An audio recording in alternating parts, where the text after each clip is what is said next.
All right. So I am Pastor Bob. For those of you who don't know who I am, I normally have a guitar in my hands, and I preach sermons around 3 to 5 minutes long in the key of D. So this is a little bit uncommon ground for me. And this is a special day for me personally, because today is my first Sunday morning sermon in this room. So we're stepping out. We're branching out. We're making history this morning, peeps. Thank you so much for being here. My first sermon, I was 16 years old, half a lifetime ago, standing right here on a Wednesday night, except we had blue carpet and orange pews. And it only took 16 years, half a lifetime, to regain their trust, to allow me to stand up here and speak to you again. It's because I brought a live goat into the sanctuary. I'm not kidding. I saw Pastor Ken do it, and I thought, hey, if I want to be a great speaker, I need a goat. So the only way that I know how to speak to y'all in this room, on this stage, is if I have a goat. Candace, bring in the goat. Come on, give it up. Guys, I don't have a goat. It's an alpaca. Come on, Candace, bring it in. Some of y'all were like, alpaca? Don't those things spit? I saw Kim grab her purse. She's like, I ain't getting spit on. I also think it's hilarious that not a one of y'all questioned as soon as I said the name Candace. So if anybody has access to a goat or an alpaca, it's Candace, I can tell you that much. I want to thank my pastors for this opportunity to stand here today and share a message with you guys. I'm grateful that we have senior pastors that give opportunities and create an environment for us as leaders to expand and grow and stretch ourselves. That's what good leaders do. It takes a lot for someone to step back and allow their proteges to step in, and I hope to honor you guys this morning with the time that I'm given. Well, we are in week 3 of Remodel. Week 3. How are y'all enjoying this series so far? Haven't the other pastors been killing it? Yeah?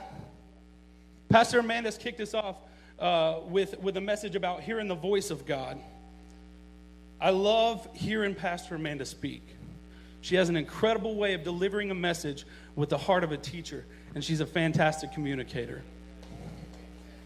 Pastor Casey brought it last week with a message about listening and waiting. It's one thing to be able to hear and identify the voice of God, but it is, as any married couple or parent in this room can attest, it's a completely different story to listen. Pastor Casey is a different breed. He is a lifelong friend of mine, and whether you hear him speak from a platform or in a one-on-one conversation, it won't take you long to figure out you are speaking to a wise man, a deep thinker. His brain processes things in a way that mine would never even think to go. So today, I want to focus on the next step, and that is doing. So we have hearing and identifying, listening and waiting, and doing. So let's do it. Let's get our hands dirty this morning. You'll find today that I am unlike either of the pastors that spoke before me. My approach and delivery will be totally different. Well, Bob, why are you making a point to highlight the differences in the pastors? Well, hang on to that. I'm going somewhere with it. And as PK would say, don't jump ahead of me. Wait for it. See that? Just plugged. It was shameless. Okay. Let's get into this. Let's get remodel. Let's get that definition up there, please. To change the structure or form of something, to shape again or differently. So it's not just a restoration in the sense of restoring something to its former glory, but it's changing the structure. And that could be adding walls, tearing down walls, changing the floor plan. When you hear the word remodel, what are some things that come to mind? Naturally, I would think of a house remodel or an updating of a business, whether it be the physical attributes of the building or like a rebranding of sorts. We all have this desire to some extent of owning our dream home. Ladies, how many of y'all have a Pinterest board titled Things My Husband Can't Build For Me on it. Right? There we go. Going through there like, oh, this is cute. Pin that. This will look good in my dining room. Let's pin it. Let's go.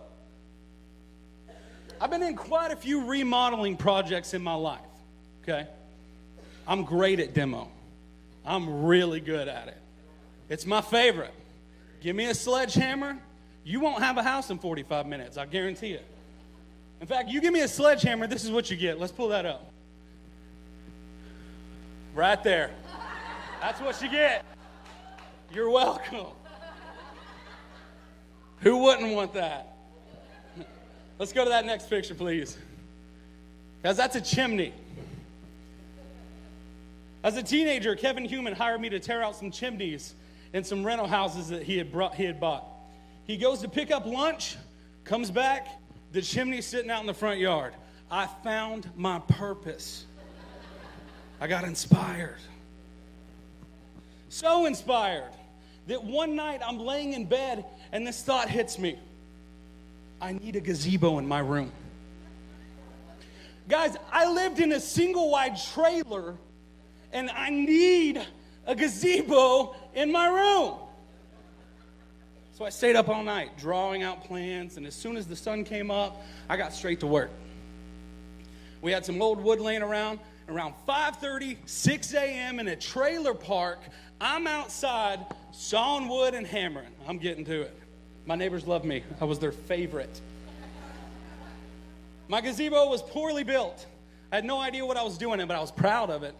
And I showed everyone who came into my house. My mom was mortified. She was so embarrassed. I worked more on with Kevin on some projects here and there, and I got even more inspired. I'm going to remodel my bathroom.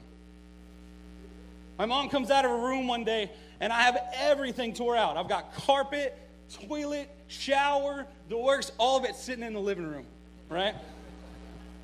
I actually did a pretty good job this time. The bathroom was nice. So what do we think of when we think of remodel? HGTV comes to mind. Shows like Fixer Upper, Property Brothers, Flip or Flop, Extreme Home Makeover. I'm not allowed to watch HGTV in my house. I'm not even kidding. My wife has blacklisted the channel because I'm the type of person that after 20 minutes of watching one of these shows, my wife comes home and I have 2 walls knocked out and I'm building a pergola off my front porch. Because I see it and I convince myself that I need a pergola. It doesn't even serve a purpose. It doesn't provide shade. It provides zero protection from the elements, but I need it. Man, you know how you watch an action movie and you find yourself just walking a little bit tall or puffing out your chest, you know what I'm saying? Ready to just beat down the first person who looks at you wrong, you know? Stop! That's me with HGTV. I can build it. Give me a hammer. I'm not allowed to go to Lowe's anymore without adult supervision. I'm not even kidding. I'll come home with tools I didn't know existed before I walked in there, and Kelsey's like, Bob, I sent you there for light bulbs. We don't need new toilets. And why is that delivery truck dropping off a tractor in my front yard? It's because I have a problem. I wear a lot of different hats, both literally and metaphorically. See, I'm not faced with something that I don't know how to do and respond with the words, I don't know, so I can't. When I'm faced with something that I've never done before, my brain goes into let's figure this out mode. And I'm wired differently, and take that for what it is, because it could be a good thing or a very bad thing in any given situation. Guys, there are 2 types of people in this world. There are people who see things for what they are, and there are people who see things for what they can be. I can honestly say that I am the latter. Most creative-minded people are, but I wasn't always that way. I had a humble upbringing. We didn't have a lot of money. My mom was a stay-at-home mom. My dad spent most of the year out of state working and sent home to pay bills. Times were tough. We didn't always have food. We didn't always have electricity or running water. I lived in a single-wide trailer in a couple different trailer parks. I wore hand-me-downs from friends. My friends were a lot skinnier than me and females, so it was quite hilarious seeing me walk around in tube tops and booty shorts. I believe we have a picture of that too. Can we pull that up? There you go. Yes, sir. You're welcome. I get that off of there. I don't want y'all getting distracted. Leo. My eyes are up here, buddy. Let's keep it Christian. But this is all I knew. I envisioned myself probably getting into asphalt work like my dad, renting a house one day, having a big family, living paycheck to paycheck. I don't know. All I could see, what was right in front of me. It was until people came into my life and showed me that I can do anything that I set my mind to, that mindset began to change. They looked at me and saw what I could be and not what I was. And can I tell you, if you're not the type of person that can see things for what they can be, you need to find someone who can and spend as much time as you can with that person. I had people in this church who only spoke life into me, even as a child. Pastors Ken and Connie, Kevin and Renee, Kim Moffitt, Jeff and Wendy Daggett, Pastors Kelly and Denise, and many, many, many more. I had so many people investing in me and telling me what my life could be that eventually I began to see it for myself. I specifically remember a conversation that I had with Pastor Kelly as he was taking me home one day in his green truck, and him saying the words, "You are bigger than Decatur, Tennessee. You are bigger than the life that you have been given." And that for me was a turning point. At 13, 14 years old in PK's green truck, I made a decision that I was going to see things differently. And let me clarify too, when he said you're bigger than Decatur, Tennessee, he was not speaking about the literal town. The town is a great place and it shaped many of my formidable years. But what he was referring to was the negative connotation that comes with that. Because for me, Decatur was home. And home for me involved poverty, drug abuse, other types of abuse. It's the cousins that I lost to drugs and alcohol. The aunts and uncles still dealing with the same problems for years and years and years. He was saying, you're bigger than all these things. We need people in our lives who can see things for what they can be and not for what they are. In late 2015, my soon-to-be wife, Kelsey, and I began a search to buy a home. I wanted to fix her upper. And let me tell you, it was a God thing because my wife and I could not be more opposite. She sees a pile of trash as a pile of trash. I see it as art and something that I want to hang on my bedroom wall. We could not be more opposite.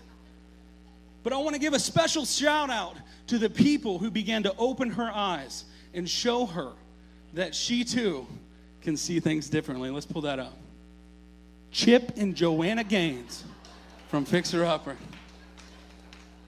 The work they are doing at Magnolia Farm is just astounding.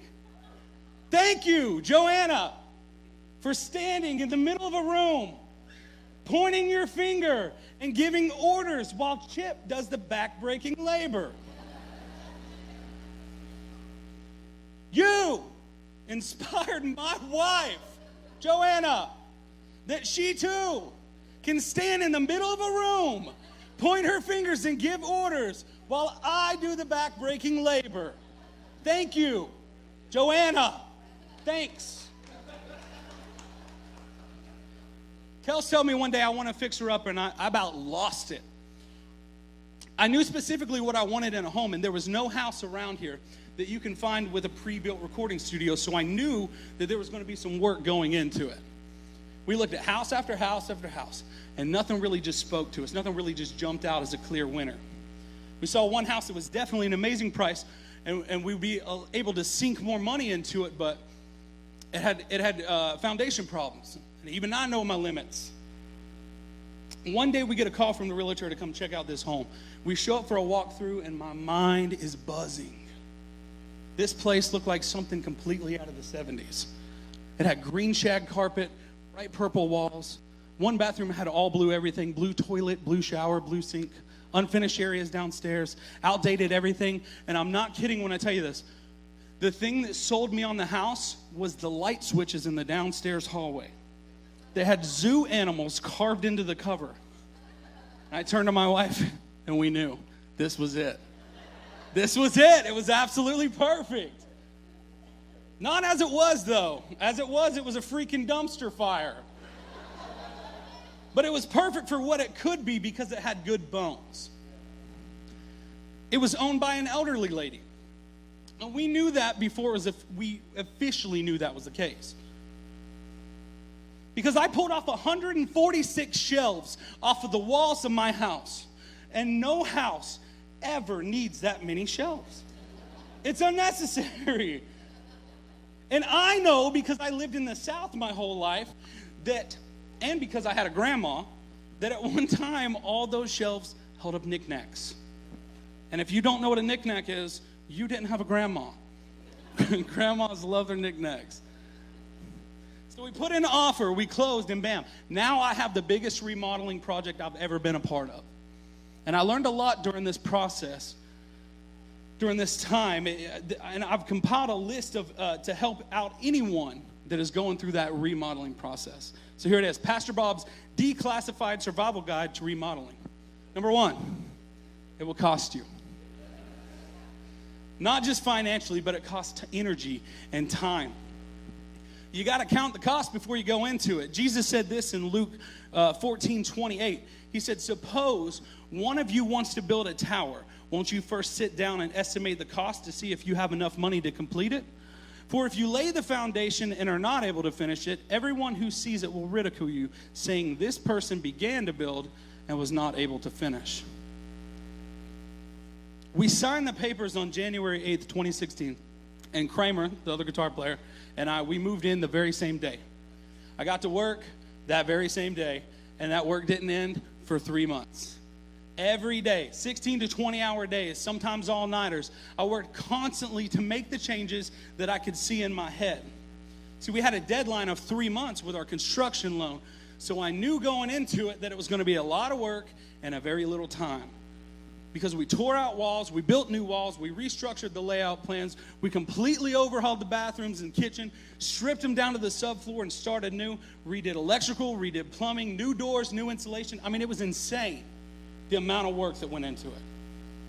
And for me, as the person doing the majority of the work, it wasn't the money that took its toll on me. It was the time and the energy.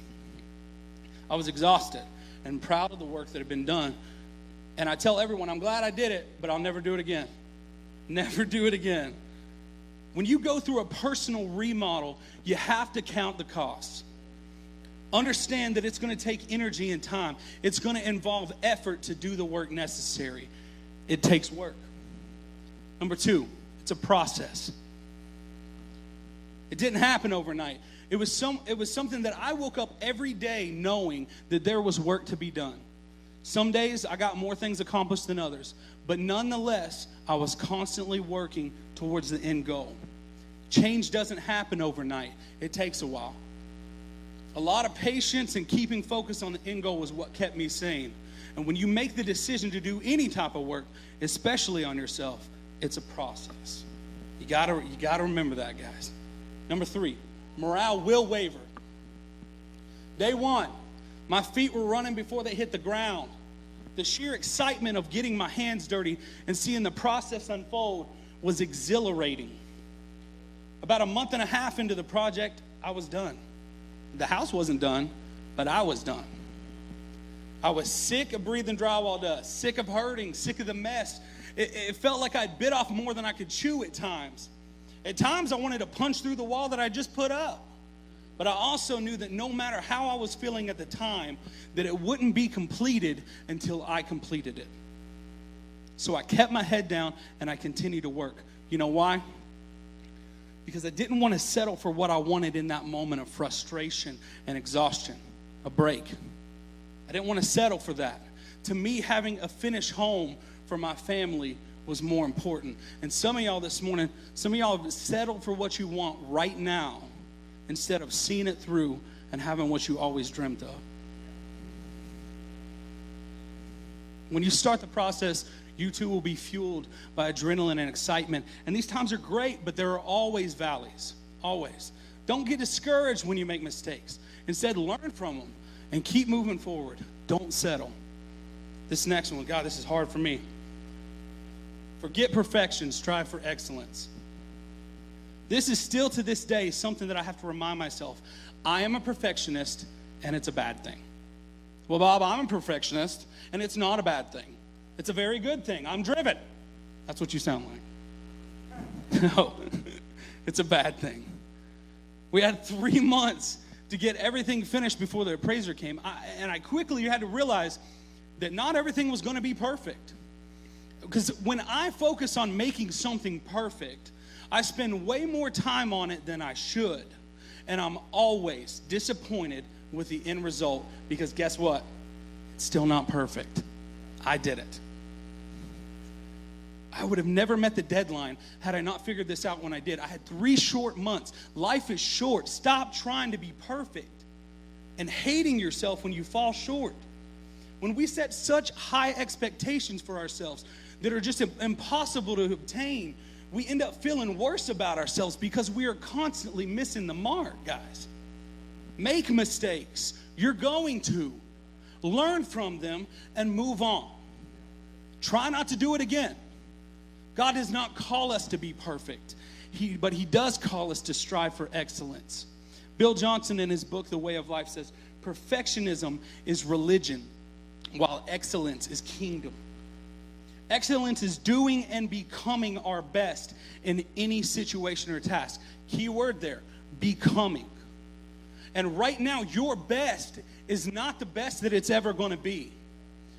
Do everything with excellence, and your excellence will become better. My best right now looks a whole lot different than my best a year ago. And I can't wait to see what my best looks like a year from now. Because as we grow, our best gets better. 3 months pass, and the appraiser comes back to the house, and he pulls up in my yard, and he takes some pics of the outside, and he leaves.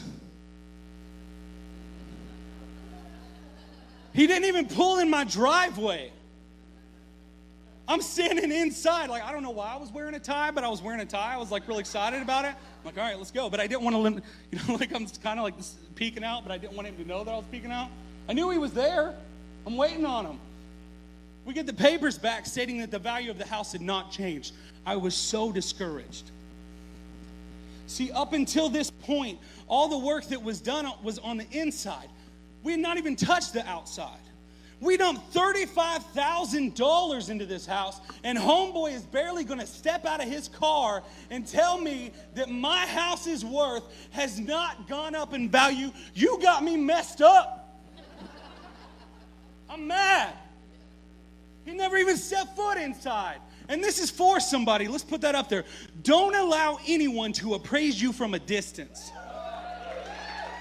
Don't let anyone speak into your life and tell you your value when they have never taken the time to step inside and see all the work that was done. If you haven't spent time with me and seen the work that has been done, if you weren't there for the sleepless nights, if you weren't a part of the restoration and have not invested any time into making it what it is today, if you haven't stepped foot inside, but you feel comfortable determining the value of someone from a distance, then you have no business, no right, no authority whatsoever to speak into me and tell me what I'm worth. Go on somewhere. All he was looking for was curb appeal. What did it look like on the outside? He had no idea what it looked like on the inside. And that goes both ways. Because you might see someone or something that looks great on the outside, but is all kind of janky on the inside. You cannot accurately determine the worth of someone without looking inside. God tells me my worth because He created me. And when He created me with good bones. My house is not at all what the original creator intended it to be at the time that it was created. But it was created in such a way that made it possible to add rooms, take away rooms, restructure, because it had good bones. God has given us a call to action, guys. What we choose to do with that can alter our very world as we know it. He has given us an opportunity. And here's the thing about opportunities, though. Let's bring it up. Opportunity will always be opportunity until you make it a reality. Always. Just like with my house, there was work to be done, and in order for it to be changed. And had I not done the work, it would still look the same. No one else is going to do the work for you.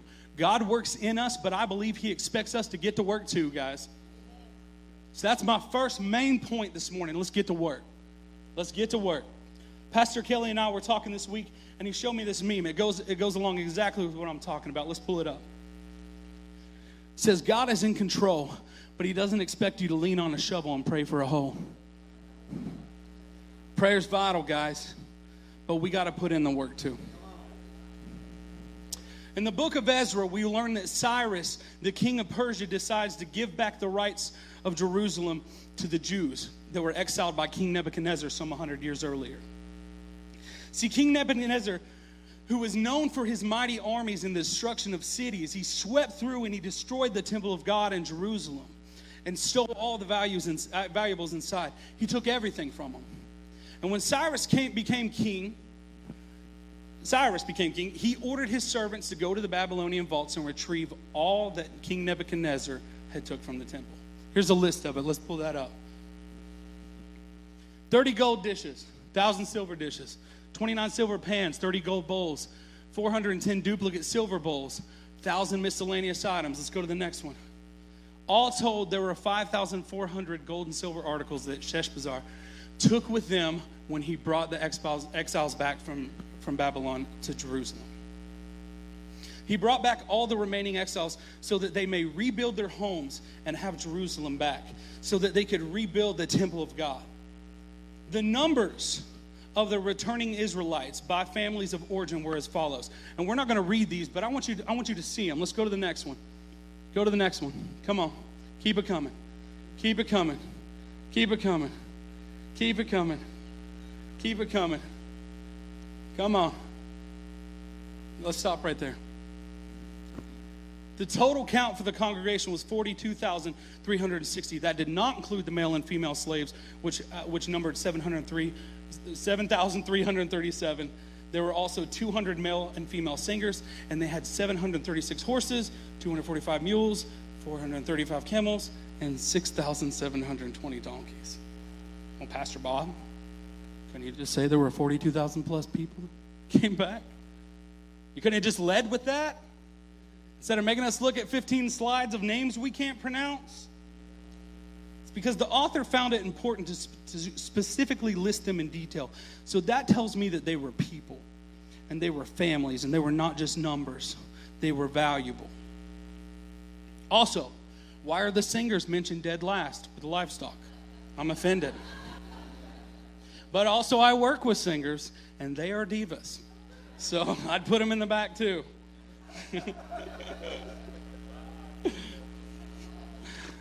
Jeshua and Zerubbabel are the two people in this book that you barely read any dialect from. All it says about them is they got to work building. They weren't out talking the talk. They just simply began walking the walk. The Israelites settled in and began work on the temple. And work is going great. They are, for lack of better words, getting stuff done. Listen, you should have seen her face. You should have seen her. She's like, usually I'm just worried about my husband cussing on stage. This is stressful. One day, a few old enemies of Judah and Benjamin come up to the Israelites, and they offer to help. We want to help. We're Christians and stuff. And we totally make burnt sacrifices to God and stuff. Sound familiar? I go to church every Sunday. Well, so does my car, but that doesn't mean it's going to heaven. I pray over my food. I'm a Christian. I always forward those chain messages on Facebook that say, if you love Jesus, you'll share this with 100 friends, so I'm a Christian. Guys, be careful who you let into your inner circle. There are people who say they want to help, but really want to make your job harder. But they ain't fooling our boys Jeshua and Zerubbabel. This is the first time you hear them speak. They say, thanks, but no thanks. This temple means more to us than it does to you. We were commanded to do it, so we'll finish it on our own.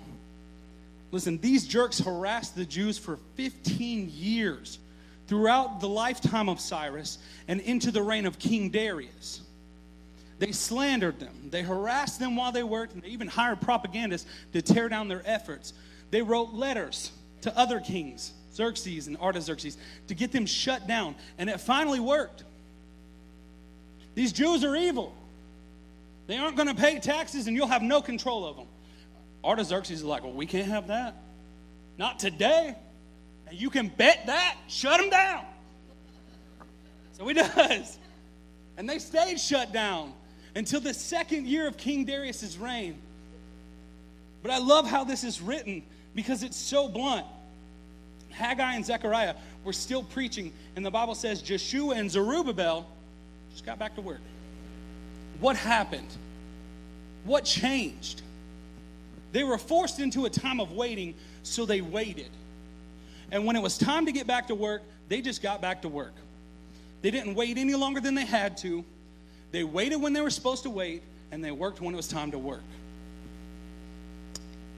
Enter Governor Tatnai, the Karen of the Trans-Euphrates. He sees that they have resumed work. What are they doing? Who are these people?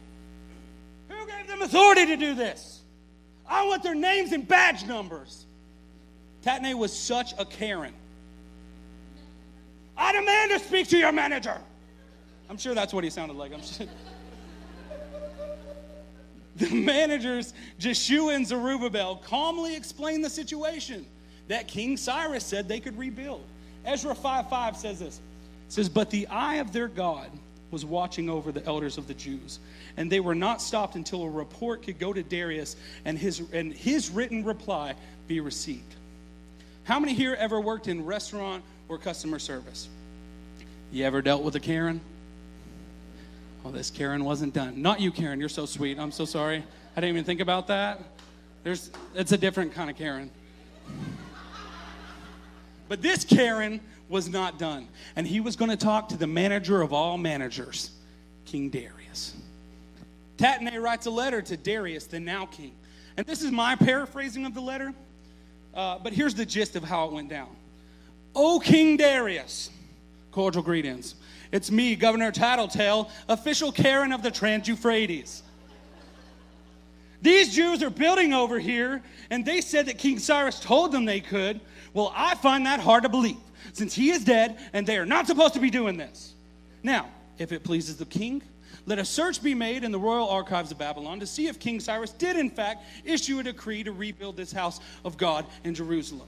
Then let the king send his decision on this matter. King Darius does. He does an extensive search, and lo and behold, a scroll is found. Here is Darius's letter back to Tatnai, the Karen of the Trans-Euphrates. The first part was a memorandum from King Cyrus stating that, in fact, the Jews had every right to be doing what they were doing. And he goes on to say this, and this is actually from the Bible. This is not my translation. Now listen. Tatnai, governor of the land beyond the Euphrates, SB associates, and all officials of the land. I'm not even going to try to say it. Stay out of their way. Leave the governor and the leaders of the Jews alone so they can work and rebuild. They can work on that temple of God as they rebuild it. I hereby give official orders on how you are going to help the leaders of the Jews in the rebuilding of the temple of God. I imagine Darius as a clapper. And here's how you gonna do it. Their expenses are to be fully paid out of the royal treasury from the revenues of the Trans-Euphrates, so that the work will not stop. Hold up! Karen is the governor of the Trans-Euphrates. So in other words, not only are you going to leave him alone, but you're going to pay for it. Whatever is needed. Young bulls, rams, male lambs for burnt offerings to the God of heaven, and wheat, salt, wine, olive oil, as requested by the priests in Jerusalem, must be given to them daily without fail. This is ridiculous. Furthermore, I decree that if anyone defies this edict, a beam is to be pulled from their house, and they are to be impaled on it For this crime, their house is to be made a pile of rubble. Now, another version of that says their house will be made into a manure pit. May God, who has caused his name to dwell there, overthrow any king or people who lifts a hand to change this decree or destroy this temple in Jerusalem. I, Darius, have decreed it. Let it be carried out with diligence. I'm pretty sure he'd have. I would have dabbed. I'm sitting here reading this like, yes! You go, Darius! How you like that, Karen? That's me. I'm like so excited. And listen, you know he wasn't the one actually writing this letter. He's walking around saying all this stuff, clapping and dabbing. He's got one of his scribes over here writing everything down. It's like impaled by a 2x4. Manure pit. Got it. Okay. I, Darius, have decreed it. Let it be carried out with diligence. Guys, diligence is required. When you decide to remodel, restructure your life, there will always be naysayers. There will always be people in your life trying to tear you down. But I'm here to tell you that the eye of God is watching over you always, and God always comes through. Opposition will come, and when it does, you have to remain diligent. Just keep your mouth shut, keep your head down, and let God be God. For some of y'all, that means staying off social media. It is human nature to want to take matters into your own hands. Be diligent in your work. In their diligence, the Jews finished the temple. In the next book, Nehemiah is met with the news that the temple was rebuilt, but the walls of Jerusalem were still in bad shape. The Bible says that when Nehemiah heard this, he wept and mourned for days. Over what? Some walls? Bruh, the Jews got their cities back. They got the temple back, and your boy Nehemiah is over here crying over some walls? What do the walls have to do with the Holy of Holies? It's because Nehemiah understood that even though the religious or the spiritual work had been done, the walls around the city, the secular or the practical work was not done. Therefore, the whole project was not done. Secular's bad. No, it's not. It just means it has no religious ties or significance. So by definition, clothes are secular. Aren't you thankful we're not all in here naked? My car is secular. Doesn't make it evil. When you sit down and pray over your food, it doesn't make it religious food. It's just food that you probably bought from a secular Walmart with your secular money that you got from your secular job and drove home in your secular car, listening to one of J103, of course, and cooked on your secular stove, all to stuff your secular face. I added that last part in there. I just really want to. Your son's or daughter's 4-H fair is a secular event. It doesn't mean they're sacrificing goats to Satan. Well, God has no use for secular things. Bet. He used a slingshot to bring down a giant. He used a boat to save all humanity and animals. He used a bush to talk some sense into Moses. He used a stick to part a sea. He used a packed lunch to feed thousands. And he used a tree to save you. My God can use anything or anyone to better the kingdom. Some of y'all shut me out as soon as I mention that word. And for some of y'all, it wouldn't matter if Jesus himself said it. You'd let it go in one ear and out the other. Stuck in your ways. Stuck in traditionalism. Ain't changing my mind. Sounds like somebody might need a remodel. Oh, snap. Maybe update the drapes, honey. That's all I'm saying. That's all I'm saying. You see, the word secular is sinful. God sees a tool. It just depends on whose hand the tool is in. The slingshot was just a slingshot until God put it in the hands of David. $1 is secular, whether it's been donated to charity or it's resting on a stripper's panty line. It just depends on who put it there. I just said panty line on stage. That just happened. God sees tools. What makes a song secular? It depends on who put it out.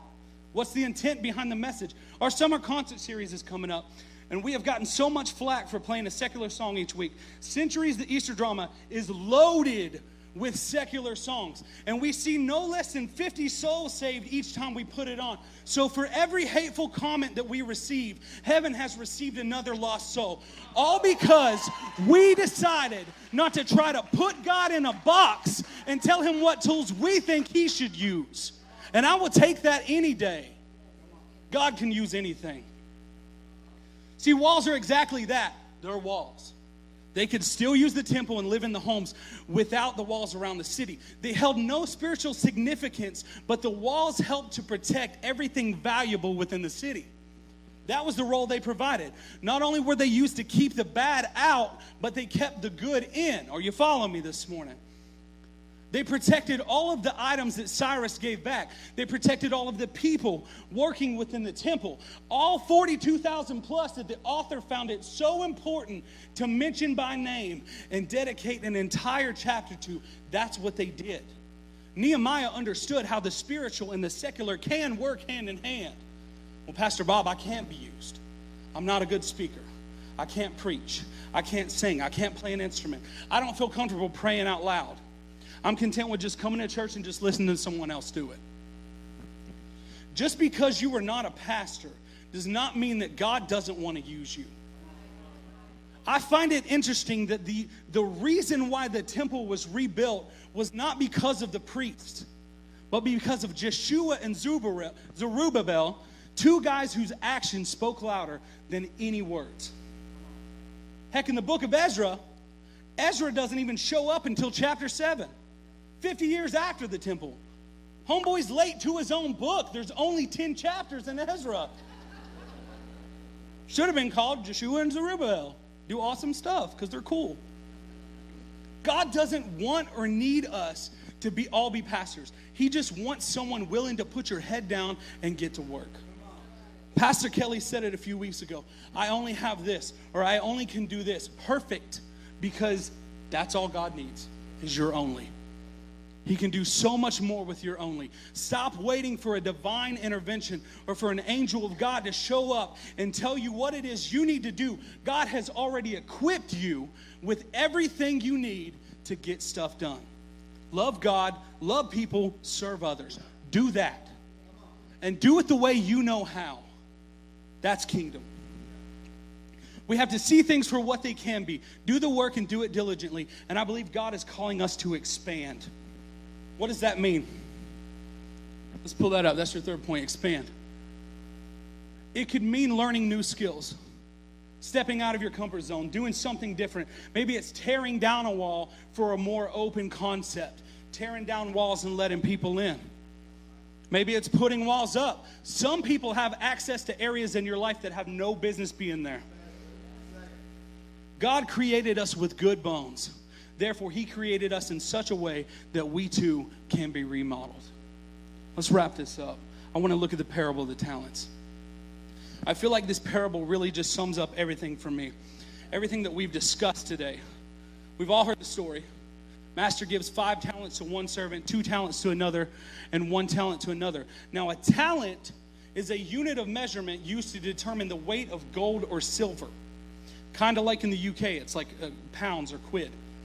As a child, I thought of this as what my definition of a talent is. I didn't know that he was actually talking about money. I thought he was literally talking about talents, gifts, abilities. He comes back and he finds the 5-talent guy now has 10. And the 2-talent guy now has 4. But the 1-talent guy had buried his and still only has 1. The master praises the 2 that doubled theirs and takes away the talent from the servant that only had 1. Now, this was not a competition to see who could have the most talents by the end of it. In fact, the servant with the 4 talents received the same amount of praise as the one with the 10. The master was pleased because they used what they had and they made something out of it. A couple of things were made very clear to me when reading this parable. Thomas Jefferson was famously quoted saying, "All men are created equal." However, my takeaway from this parable is we are not all created with equal skills, abilities, and opportunities. The narrative says each man was given talents according to his own ability. The master understood that the 1-talent servant was not capable of producing as much as the 5-talent servant. Initially, we may read that and say, that doesn't seem fair. But we know that diversity is woven into the tapestry of this world. We are all different in many ways. Not to say that we shouldn't treat everyone humanely with respect and dignity, but for example, we're not all created as athletically inclined as the pros. Therefore, we can't all be superstar athletes. Again, it's not a bad thing, it's just a reality. I don't speak like Pastor Amanda, or Pastor Casey, or PK, or Pastor Ben. We are all so vastly different in our approach, in our studies, in our presentations. But that is exactly what God celebrates. Remember how I said I was going somewhere with that? It's called coming full circle, folks. Stay tuned. Y'all might learn something. God celebrates diversity. Well, I can't do it like so-and-so. Good. Do it like you. Do you, boo-boo. Turn to your neighbor and say, do you, boo-boo. Turn to your neighbor. That was another misunderstanding that I had as a child. Turn to your neighbor. Because my actual next door neighbor went to church here. So when Pastor Ken would say, turn to your neighbor, I was like, do I tell the person next to me, or do I need to get up and go over there and tell him? I'm confused. Number 2, success only occurs when we take action. Adam and Eve were put in the garden to work it and take care of it. Paul told the church in Thessalonica that if someone did not work, they should not eat. Proverbs 12:11 says, tells us that those who work their land will have abundant food, but those who chase fantasies have no sense.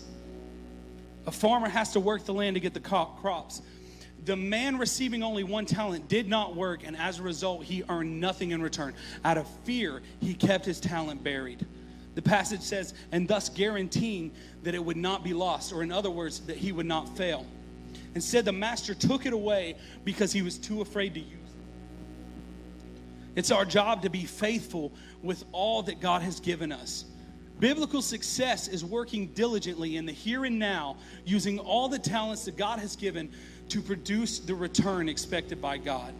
Number 3, God always gives us everything we need to do what he has called us to do. I can do all things through Christ, which strengthens me. Philippians 4:13. The master in this parable, he expected his servants to do more than passively preserve what had been entrusted to them.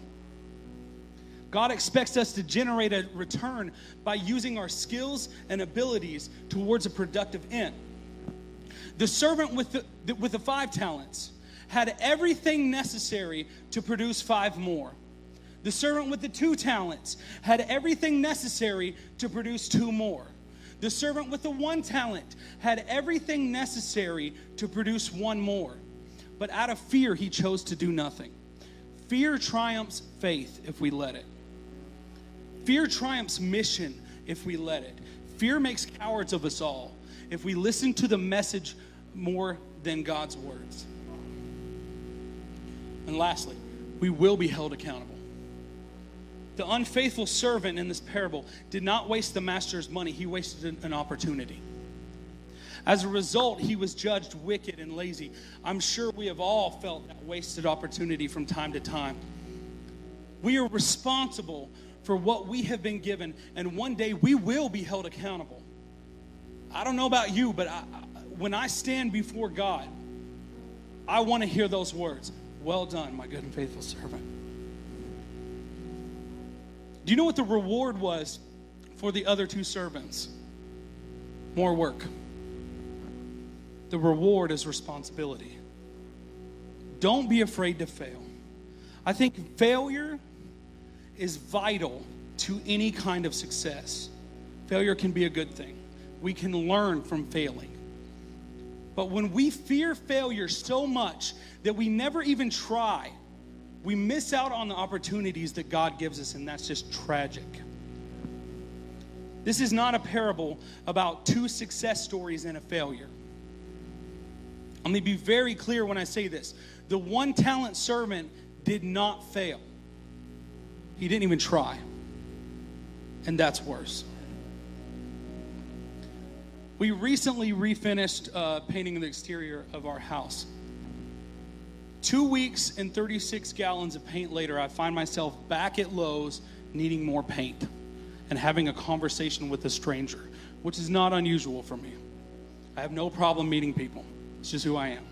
In fact, I'm the type of person that gets into an Uber, and by the time I exit the car, I'm like, thanks, Linda.